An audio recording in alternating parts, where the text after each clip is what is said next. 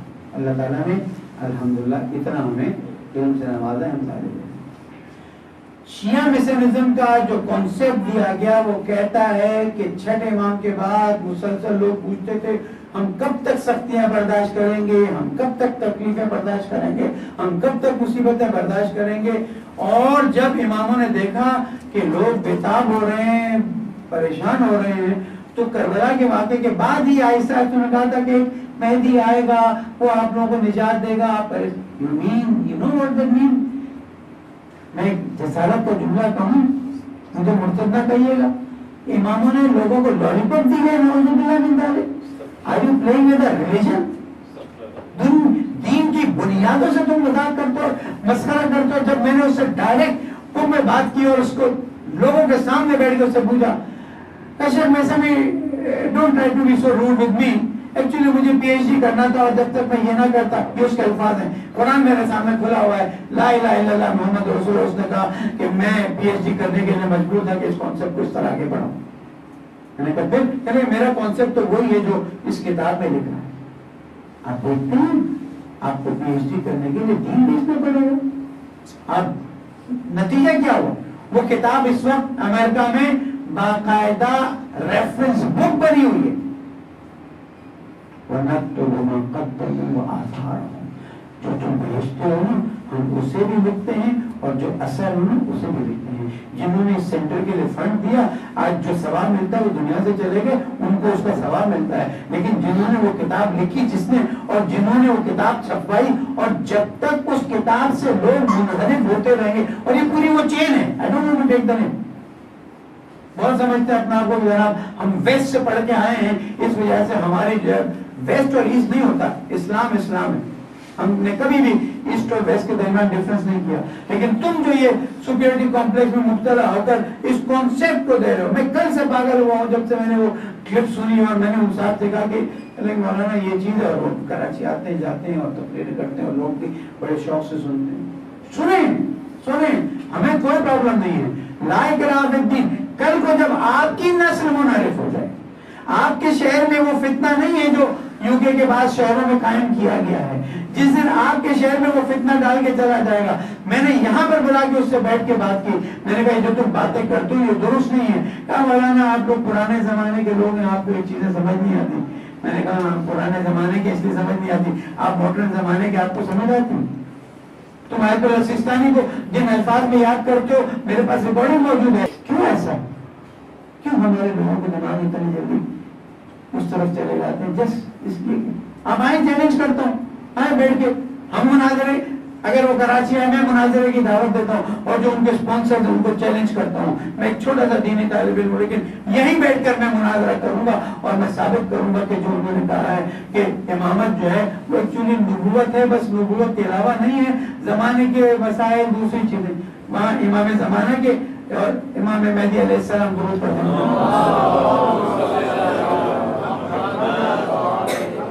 یہ کانسیپٹ کو خراب کیا. اب کتنے لوگ منحرف ہوئے ہیں, اور جانتا ہوں کینیڈا میں اس وقت جو لوگ اس کی طرف آگے بڑھتے ہیں, کہتے ہیں جناب اس سے بہتر بات کرنے والا نہیں, لے جاؤ. یہ تو غیبت کا زمانہ ہے سر. زمانے امامت میں لوگ لوگوں کو بہکا کے چلے جاتے تھے. ایک شخص اپنے امام جعفر صادق علیہ السلام کے پاس آتا ہے, امام علیہ السلام نے باقاعدہ اسے کہا یا اپنے ماموں کے پاس بیٹھو یا ہمارے پاس بیٹھو. لیکن میں اپنے بارے میں نہیں کہہ رہا, خدا نا خاص طور وہ یہ نہ سمجھے کہ میں یہ کہہ. امام نے فرمایا یا اپنے ماموں کے پاس بیٹھو یا میرے پاس بیٹھو. یہ دونوں جگہ بیٹھنا صحیح نہیں. وہ جو آئے نا اللہ تعالیٰ نے ایک سینے میں 2 دل رکھی, وہ یہی ہے. میں نے کہا مولا میں جاتا ہوں تو صرف دیکھتا ہوں کہ وہ گمراہی کی کیا باتیں کر رہا ہے, پورا اگر میں ہدایت کر سکوں. کہا تم اس بات سے نہیں ڈرتے کہ اگر گمراہی کی بات کرتا ہوں اللہ کا عذاب نازل ہو اور تم بھی اس میں دب جاؤ؟ اس کا ڈرتے ہو, پھر یا ادھر جاؤ یا پھر ادھر جاؤ. اس لیے میں ایک ریکویسٹ کروں گا آپ کے لیے دروازے کھولے میں، آپ اسٹڈی کیجیے، مطالعہ کیجیے، لیکن اصل دین کو تو سمجھ لیجیے نا. اصل دین کو سمجھا نہیں ہے، دین کی بنیاد کو سمجھا نہیں ہے، اور اس کے بعد جاتے ہیں جناب ہم فلاں ہم فلاں ہم فلاں. نتیجہ کیا ہوگا؟ نتیجہ یہ ہوگا کہ انحراف، یعنی اماموں کے زمانے میں لوگ منحرف ہوئے. میں کتنی بار مثال دے چکا ہوں، خود امیر علیہ السلام کے زمانے میں اگر لوگ منحرف نہیں ہوئے، یہ خوارج کیا تھا؟ یعنی اس سے بڑھ کے ہمارے پاس کیا مثال ہو سکتی ہے؟ یہ خوارج وہ تھے کہ جو امیر علیہ السلام کہتے تھے علی تو نے نعوذ باللہ من ذالک گناہ کیا. امام کے ہوتے ہوئے جس امام کی نصیں قرآن میں موجود ہیں، جس امام کی نص رسول اکرم کے قول میں موجود ہے، اس میں آگے کہتے ہیں کہ تو نے غلطی کی، تو آج کے زمانے میں بولنے میں کیا جائے گا؟ امیر مومنین کے زمانے سے لے کے تو باہر امام کے زمانے تک آپ کو ہر امام کے زمانے میں ایسے لوگ ملیں گے کہ جو امام کے ساتھ اٹھتے بیٹھتے تھے اور منحرف ہو گئے. یہ جو ہے اہدنا الصراط المستقیم. اللہ تعالیٰ نے ایک ہی دعا کو نماز میں باقاعدہ طور پر لازمی قرار دیا.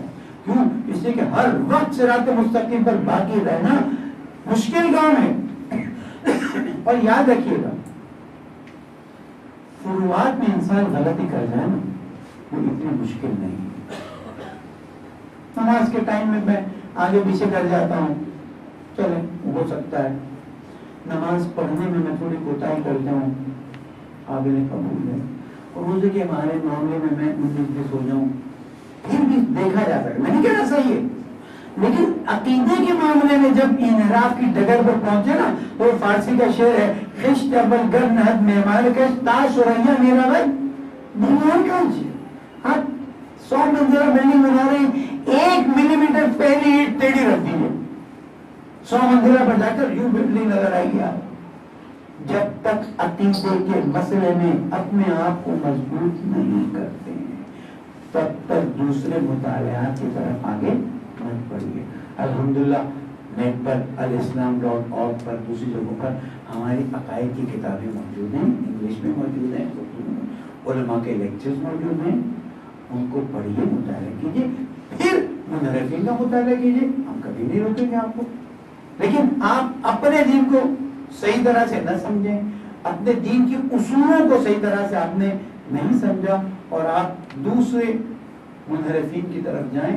نتیجہ کیا ہوگا؟ نتیجہ یہ ہوگا کہ جب آپ کو حقیقت پتہ چلے کہ آپ بہت دور نکل گئے ہوں گے. میں نے یہ واقعہ سنا ہے کہ کسی نبی کے زمانے میں ایک شخص نے اسی طرح کے دعوے کیے تھے اور لوگوں کو منحرف کر لیا تھا. لوگوں کو منحرف کرنا میں آپ کو بتا رہا ہوں کوئی مشکل کام نہیں. میں ایک اپنی چھوٹی سی مثال دیتا ہوں، نہ سمجھیں گے خدا نہ خواستہ میں کوئی وہ بتا رہا ہوں. ابتدائی طلبگی کا زمانہ تھا، میں میڈاغاسکر تبلیغ کے لیے بھیج دیا گیا. وہاں کے کسی ایک شہر میں ہم تبلیغ کر رہے تھے. فٹ بال کا ورلڈ کپ شروع ہونا تھا، میں کے لیکچرز ہونے تھے. اب ایک عجیب صورت حال تھی اور بحث یہ ہو رہی تھی کہ جناب درس کا ٹائم بدلا جائے، کیا کیا جائے، اس لیے اس وقت فٹ بال. تو میں نے اپنے اس میچ سے پہلے، میں نے اس میچ کے ہونے سے 2-3 دن پہلے میں نے کہا مجھے لگتا ہے مثلا بدھ کو زلزلہ آنے والا ہے. اچھا، میں نے اپنی بات کہہ دی. میرے ذہن میں کیا بات تھی؟ وہ جو فٹ بال میچ کا جھگڑا ہے اس کو میں نے زلزلے کے اس سے مثال دی. اب مجھے نہیں معلوم تھا کہ لوگوں نے اس کو کسی اور معنی میں لیا، اور بدھ کو جب میں درس کے لیا ہے تو لوگ میرے ہاتھ چومنے لگے. مولانا آپ کو کیسے پتہ چل گیا؟ میں نے کہا ہوا کیا؟ کہ نہیں مولانا زلزلہ آیا تھا نا، لٹرلی زلزلہ آ گیا. اب اس میں میرا کیا قصور کہ میں نے کہا وہ فٹ بال کے میچ کو ذہن میں رکھتے ہوئے کہ وہ اتنا بڑا زلزلہ ہے کہ درس کے ٹائم اور فٹ بال میچ کے مسئلے کو ہمیں ایک دوسرے سے میچ کرنے میں مشکل ہو رہی ہے اور 2 گروپ بن رہے ہیں، تو میں نے اس کو زلزلہ کہا اور اس دن زلزلہ آ گیا. اب نتیجہ کیا ہوگا؟ ابھی ہوگا بھائی ہوگا. میں نے کہا اللہ کو مانو، رسول کو مانو، میں نے وہ زلزلے کی بات ہی نہیں کی تھی. تو یہ ہوتا ہے، آپ تھوڑی سی ایسی چیز بتا دیں، لوگ تو چاہتے ہیں. اس سے آگے میں بات نہ کروں کہ میں خود بھی کسی کو کوئی غلط میسج نہ دے دوں، لیکن میں درخواست کروں گا کہ دین کے معاملے میں خاص کر عقیدے کے سلسلے میں ہمارا عقیدہ بالکل واضح ہے، بالکل واضح ہے. اور وہ عقیدہ یہ ہے کہ توحید، عدل، نبوت، امامت اور قیادت، یہ ہمارے اصول دین میں سے۔ اب اس کی ایکسپلینیشن ہم کیا دیتے ہیں؟ عدل تو توحید میں شامل ہے، ہاں، جیسے میں نے پہلے تفسیر کے درس میں کہا تھا کہ ساری کی ساری صفتیں اللہ رب العزت کی ذاتی ہیں، کوئی غیر نہیں ہے، اس کی تفسیر میں نے دی۔ نبوت اور امامت یہ دونوں ایک ہی ہیں، صرف یہ کہ نبوت میں شریعت نہیں آتی ہے، امامت میں نئی شریعت کا دخول نہیں، اس کی کنٹینیوشن ہے، نبوت کی کنٹینیوشن ہے قیامت تک۔ کیوں؟ اسی اللہ تعالیٰ نے فرمایا کہ میں زمین کو اپنی حجت سے خالی نہیں چھوڑ سکتا۔ تو نبوت کا سلسلہ ختم ہوا، یا تو پھر اہل سنت کے عقیدے کے مطابق آپ جانے، آپ کا کام جانے، یا پھر مکتب اہل بیت کے مطابق ہمیں امامت کا سلسلہ دیا گیا۔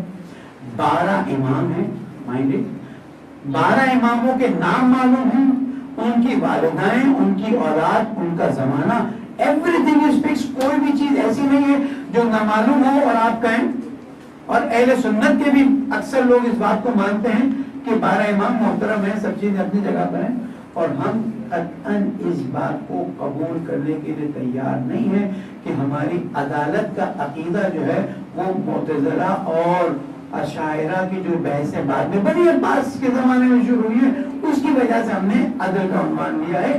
عدل کی گفتگو میرے مولا نے نہج البلاغہ میں فرمائی ہے کہ عدل دین کا جز ہے اور اس کو تم چھوڑ نہیں سکتے ہو، اور نبوت کے بعد امامت دین کا لازمی حصہ ہے۔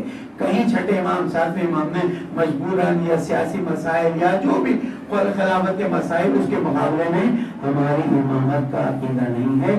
ہماری امامت کا عقیدہ کائنات میں جب حضور کا تشریف لائے اس دن سے ہے، اور جب تک کائنات باقی رہے گی اپنی جگہ پر باقی رہے گا۔ درود پڑھیں محمد والے۔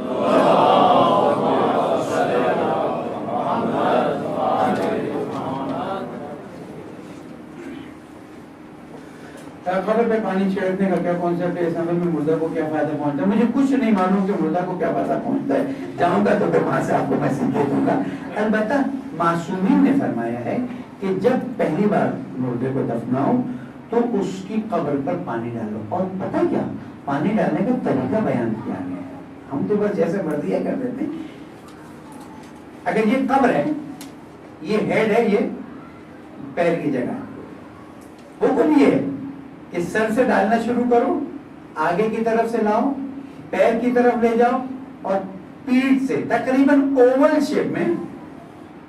اب کیوں کہا ہے آئی ڈونٹ نو، انشاءاللہ امام تشریف لائیں گے، ان سے ہم معلوم کر لیں گے آیا مردے کو اس سے فائدہ ہوتا ہے یا نہیں ہوتا ہے۔ لیکن ہمیں یہ پتا ہے کہ جب دفنایا جاتا ہے اس وقت، اور مائنڈڈ پانی جو ہے وہ سادہ ہو، وہ جو آج کل کیوڑے والا پانی ڈالنے لگے خدا کے واسطے، نہ قبر میں ڈال سکتے ہیں نہ فیرن، کیونکہ اگر قبر کے اوپر سے بھی رس کے پانی نیچے گیا تو اس کے کفن پر وہ خوشبو والا کفن ہو جائے گا، شریعت اس کی اجازت نہیں دیتی۔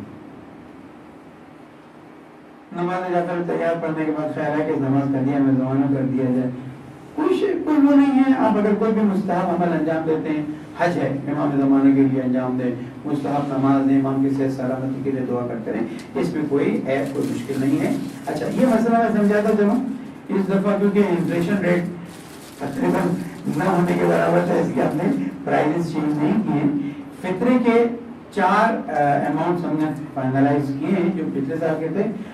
جو ویٹ کا دینا چاہتے ہیں وہ 165 روپیز پر پرسن، جو رائس کا دینا چاہتے ہیں وہ 600 پر پرسن، جو ڈیٹس کا دینا چاہتے ہیں وہ 750 پر پرسن، اور جو میٹ کا دینا چاہتے ہیں وہ 3000 پر پرسن۔ میں پھر اس کانسیپٹ کو کلیئر کر دوں کہ فطرہ جو آپ کی معمول کی غذا ہوتی ہے اس پہ دیا جاتا ہے۔ آپ چاہیں تو منیمم لیول پر دے دیں اور چاہیں تو اوپر والے لیول پہ دے دیں، دونوں فطرے کی نیت سے دیے جائیں گے۔ مثلا اگر کسی نے اللہ کرے جو گوشت کھاتے رہتے ہیں عام طور پر، وہ گوشت کا فطرہ دیتے ہیں 3000 روپے، تو یہ 3000 کی پوری نیت فطرے کی ہوگی۔ یہ نہیں ہے کہ وہ گندم کا 165 روپے کی نیت باقی مائنس کر کے جو ہے وہ کسی نے سوال کیا ہے اور آلسو سرپرائز نہیں، آپ پورے کے پورے 3000 روپے اگر دے رہے ہیں تو پر پرسن۔ اور ہم نے پہلے سے بتایا ہوا ہے عید کی رات اویلیبلٹی نہیں ہوتی، بہت سے لوگ پہنچا نہیں سکتے، ہم یہاں پر بھی مسجد بقیت اللہ میں بھی اس فطرے کی اماؤنٹ کو جو ہے سبھی آپ کو دیں گے، امانت کے طور پر دیں گے، اور عید کی رات اور عید کے دن جو شرعی تقاضا ہے اس کو پورے کرتے ہوئے جو ضرورت مند ہے ان تک ہم پہنچا دیں گے۔ یہ جلدی لینے کا مقصد صرف فیسیلیٹیٹ کرنا ہے، لیکن پھر بھی بتاتا چلوں، پرائیورٹی آپ کے اپنے ضرورت مند رشتے دار ہیں۔ I repeat، پرائیورٹی آپ کے اپنے ضرورت مند رشتے دار ہیں۔ اگر نہیں ہے تو دنیا، کراچی، دوسرے شہر، دوسرے علاقوں میں بہت ضرورت مند ہے، ہم ان کو پہنچانے کے۔ جی بہن، آپ کا کوئی سوال ہے؟ جی سر، آپ کے ایڈاپٹیشن کے حوالے سے جو آپ نے ابھی بتایا، آیتوں کا حوالہ دیا آپ نے، تو مجھے ذرا یہ اس کی ایکسپلینیشن مجھے تھوڑا سا بتانا چاہیے تھی کہ جو رسول اللہ صلی اللہ علیہ وسلم نے جو شادیاں کری تو ان کے ساتھ جو ان کے بیٹے اور بیٹیاں جو آئیں تو ان کو کہیں وہ بھی رسول کے بیٹے ہیں؟ ہاں، وہ عرض کرتا چلوں، یہ مثال 2 دن بعد آئے گی، میں عرض کر دیتا ہوں، تشریف رکھیں۔ یہ مثال جو ہے وہ میں نے عرض کیا نا کہ اللہ تعالیٰ مائنڈ تیار کر رہا ہے۔ 2 دن بعد جب گفتگو، یا 2 یا 3 دن بعد جب ہم پہنچیں گے تو اس وقت آپ کو پتا چلے گا کہ یہ مائنڈ سیٹ کیا تھا اور کیوں تیار کیا گیا۔ ایک دوسرا یہ کہ اگر کوئی شادی کرتا ہے کسی خاتون سے اور اس کے بچے ہیں تو یہ تو فادر ہو گیا اس کا۔ یہاں بات ہو رہی ہے کہ کوئی نکاح نہیں ہے، کوئی کچھ نہیں ہے، ایک کسی کا بیٹا تھا، اسے بیچا گیا، غلام بنا، غلام بننے کے بعد میں نے دیکھا یہ مسلمان ہو گیا، مومن ہو گیا، میں نے آزاد کر دیا۔ اس نے کہا آپ نے آزاد تو کر دیا لیکن میں تو آپ کے ساتھ رہوں گا، ٹھیک ہے میرے بیٹا بن کے رہے کیونکہ عمر چھوٹی۔ تو اب یہ الگ عنوان ہے، رسول اکرم نے یا کوئی اور کسی خاتون سے شادی کرتا ہے اور اس خاتون کے بچے ہیں تو شریعت کے لحاظ سے وہ اس کا باقاعدہ طور پر فادر ہوتے ہیں اور فادر کے احکام اس پہ جاری ہوتے ہیں۔ انشاءاللہ یہ ضرورت موجود ہیں، ہمارے سحر افطاری کے کارڈ موجود ہیں، میسج میگزین آ گئے ہیں، نماز سے پہلے پڑھنے والے دعا کے کارڈ میں نے پہلی بار وعدہ کیے تھے وہ بھی آ چکے ہیں، ان کو لے لیجیے اور دیکھیے کہ آپ اس میں کیا کیا استفادہ کر سکتے ہیں۔ پڑھنے والے تجھے محمد والے محمد کا واسطہ ہمیں صحیح دین کو سمجھنے کی توفیق عطا فرما، ہماری نسلوں کو منحرفین سے بچنے کی توفیق عطا فرما، ہمارے گناہ معاف فرما، ہماری کوتاہیوں سے درگزر فرما، جہاں جہاں مومنین ہیں ان کی جان مال آبرو کی حفاظت فرما دے، پریشانوں کی پریشانی کو دور فرما دے۔ پانے والے تجھے محمد والے محمد کا واسطہ اس ملک کو امن کا گہوارہ بنا دے، پانے والے جو نیک کاموں میں ساتھ دیتے ان کی زندگی میں برکت عطا فرما دے، پانے والے اس ماہ رمضان کو ہم سے بہترین طور پر قبول فرما دے، شب قدر کی فضیلت ہمیں عطا فرما دے، پانے والے ہمارے مرحومین کی، ہمارے شہداء کی مغفرت فرما دے، زمانے کے امام کو ہم سے راضی فرما، ان کے ظہور میں تعجیل فرما، تمام اللہ مومن مومنات شہداء صلاح آپ سب کے مرحومین کی وفات